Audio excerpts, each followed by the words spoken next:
নমস্কাৰ বন্ধু বান্ধৱীসকল, এই মুহূৰ্তত আপোনালোকলৈ লৈ আহিছোঁ এক গুৰুত্বপূৰ্ণ খবৰ।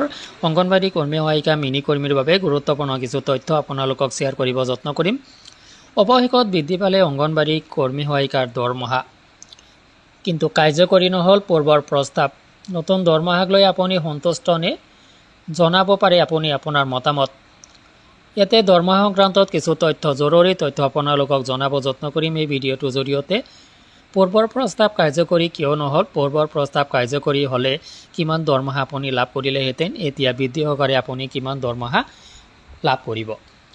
তো এই সংক্ৰান্তত গুৰুত্বপূৰ্ণ কিছু তথ্য আপোনাৰ সৈতে শ্বেয়াৰ কৰিব যত্ন কৰিম যে অসম কেবিনেটে অংগনবাড়ী কৰ্মী সহায়িকাৰ ইনচেণ্টিভ বঢ়োৱাৰ ক্ষেত্ৰত এপ্ৰুভেল প্ৰদান কৰিছে আৰু সেই অনুপাতে 1500 টকা অংগনবাড়ী কৰ্মী আৰু 750 টকা অংগনবাড়ী ৱাৰ্কাৰৰ বাবে হেল্পাৰৰ বাবে ধাৰ্য কৰা হৈছে আৰু এয়া 1 অক্টোবৰ 2025 তাৰিখে কাৰ্যকৰী হ'ব। আৰু এই বৃদ্ধিৰ জৰিয়তে বৃদ্ধি কৰাৰ লগে লগে অংগনবাড়ী একোগৰাকী কৰ্মীৰ দৰমহা হ'লগৈ 8000 আৰু অংগনবাড়ী হেল্পাৰ এজনৰ দৰমহা হ'লগৈ 4000। তো বন্ধুসকল, এই আছিল অসম কেবিনেটে লোৱা গুৰুত্বপূৰ্ণ সিদ্ধান্ত। যদিও অক্টোবৰত এই তথ্যখিনি সদৰি কৰিব বুলি কোৱা হৈছিল, অসম কেবিনেটে খুব গুৰুত্বপূৰ্ণ সিদ্ধান্ত অংগনবাড়ী কৰ্মী সহায়িকাৰ ক্ষেত্ৰত গ্ৰহণ কৰিছে।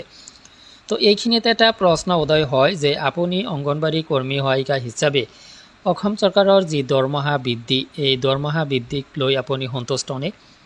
আপুনি আপোনাৰ মতামত ভিডিঅ' কমেণ্ট ছেকশ্যনত এৰি থৈ যাব।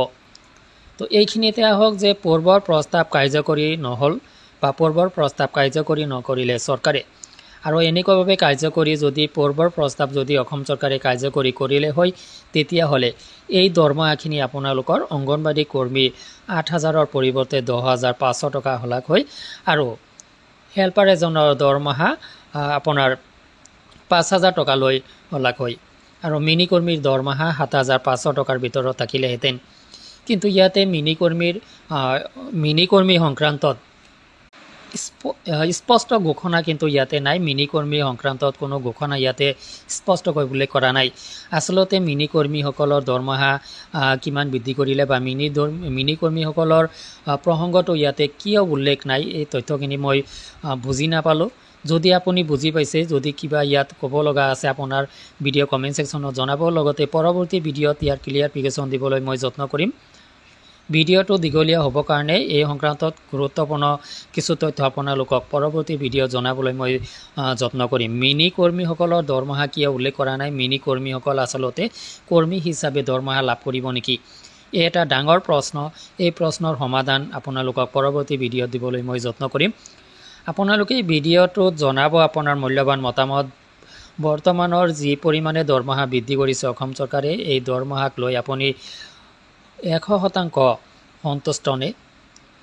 আপুনি ভিডিঅ' কমেণ্ট ছেকশ্যনত আপোনাৰ মতামত জনাব। আজিলৈ এৰিছোঁ, ধন্যবাদ।